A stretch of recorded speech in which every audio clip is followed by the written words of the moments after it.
শিবের সিংহায় দিলা হাত, আর সিংহাসনে মর্তেতে বাজিয়া উঠল ঢাক।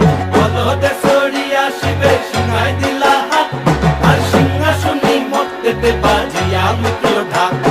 শিবের সনে কার্তিক গণেশ লক্ষ্মী সরস্বতী, শিবের সনে কার্তিক গণেশ লক্ষ্মী সরস্বতী। আশ্বিন মাসে বাপের বাড়ি আসেন ভগবতী। আশ্বিন মাসে বাপের বাড়ি আসেন ভগবতী। বলো দৌড়িয়ে